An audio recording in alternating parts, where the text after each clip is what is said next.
children of all ages. Welcome to the Robert Sports Show. I'm your host, Robert. Alright, hopefully you checked out the best of NXT TakeOver. The greatest matches in NXT TakeOver history. Now we get on to the preview of NXT TakeOver Phoenix. There are matches on this card that could end up on the next of the best NXT TakeOver. First match we have here, we have Matt Riddle versus Cassius Ohno. Kind of a rematch from War Games. 0.07 seconds. Riddle getting the victory over Ohno at War Games. They've had 4 other matches on NXT. Riddle getting the victory. All won by Matt Riddle.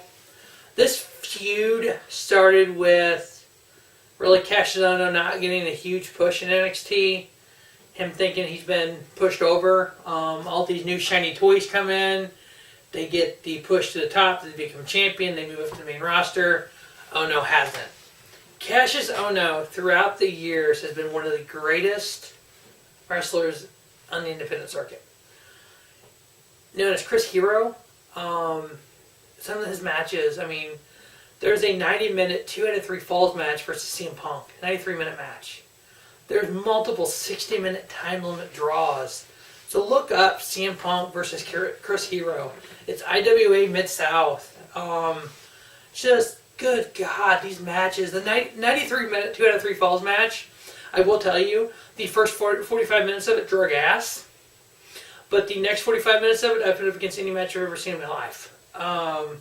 So yeah, I know Cassius Ohno can go. I get what they're doing. It's more of him building up these guys. But it's like, please build him up. Please let him go to the main roster. I'm sorry, Cesaro. He needs to be your freaking tag team partner. The bar is great and all. But Cassius Ohno and Cesaro, that needs to be your bar. Because as the kings of wrestling, they were the kings. I actually got Ohno winning this. I think he's going to, Matt Riddle is going to build his own career. So I don't think he needs to get a rub off of Ohno here. So I think Ohno gets the victory here.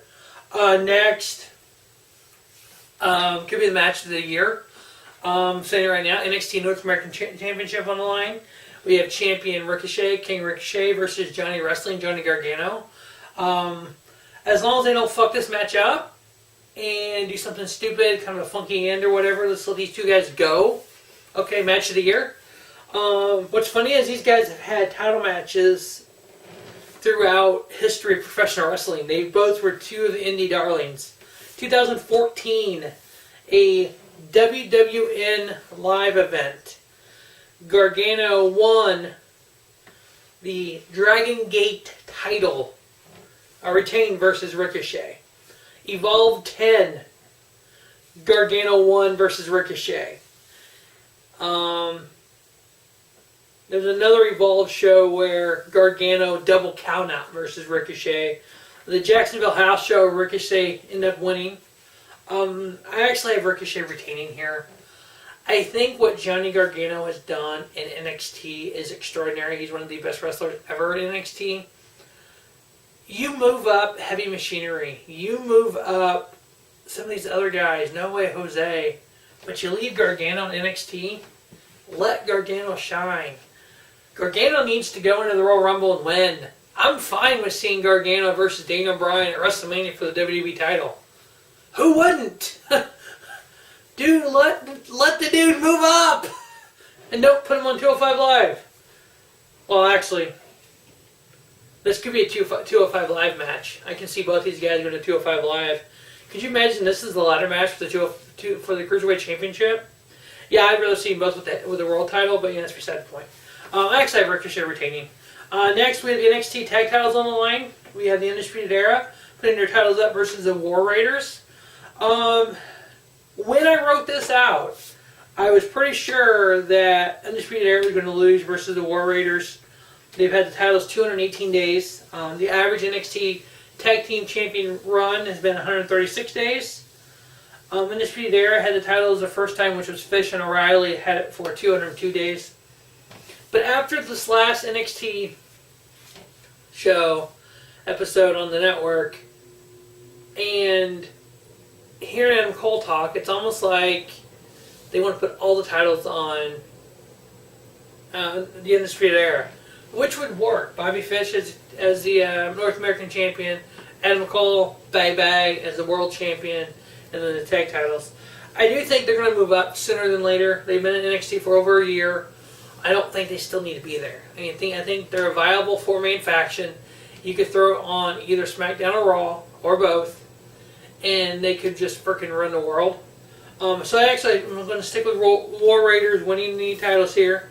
War Raiders debuted almost a year ago. They debuted a year ago, NXT TakeOver New Orleans. I was there. They actually debuted during the pre-show match, which was the next week's episode of NXT Weekly. So it was kind of a cool. They ran in, but it's like, okay, it's a pre-show match, but yeah, it's being filmed for the show this week, so it was kind of after Mania. Yeah. So, but having them run in on that pre-show match and debut. So I have them winning. Next, we have NXT TakeOver Women's title line. We have the first ever two-time Women's Champion and current champion Shayna Baszler defending the title versus Bianca Belair, the EST of NXT. I'm fine with Bianca Belair getting a title shot here. She's a great women's wrestler. She was in the first Mae Young Classic. You kind of got a little taste of it there, and she's kind of been building up.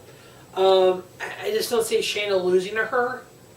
I see Shayna retaining. I still think they want to leave Shayna in NXT for a little while longer. So now there is a bit of things that I've been seeing online about her Four Horsewomen faction from UFC. We'll get into that more in the Royal Rumble preview. And then the main event, we have the NXT Championship on the line. We have champion Tommaso Ciampa versus Aleister Black. Now, Ciampa beat Black for the title back on an NXT Weekly show. Gargano got involved. Ciampa ended up winning. Black took out Gargano. As we know, Black was attacked outside. It was Johnny Gargano. Black was injured, was taken off TV for a while. Now he's getting into his rematch. Does Aleister Black become the third person to be a two-time NXT champion? I'm going to say yes. I don't think they're ready to move him to the main roster. I want both these guys on the main roster. But I'm going to pick Aleister Black to win the championship here because I think that's what's going to happen. What I want to happen is him to be number 29 at the Royal Rumble and win the Royal Rumble and just shoot him off to the fucking moon like you should. You have to build stars on your main roster. You have built stars in NXT. We all know this NXT is you have guys like the Velveteen Dream not on this card. You have so much talent that's not on this card because you just have 5 matches, which is how it should be.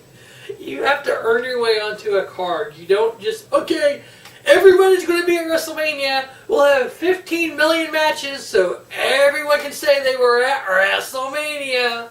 No, you make it special. So yeah, that's going to wrap up NXT TakeOver Phoenix preview. Stay tuned to Robert Sports Show for the review of the Royal Rumble, and I got some thoughts and stuff how that's going to go down. And make sure check out the reviews next week. As always, thanks for watching Robert Sports Show. Don't just have a great day. Have a spiffy day. Robert Sports Show, your YouTube leader in sports sound content.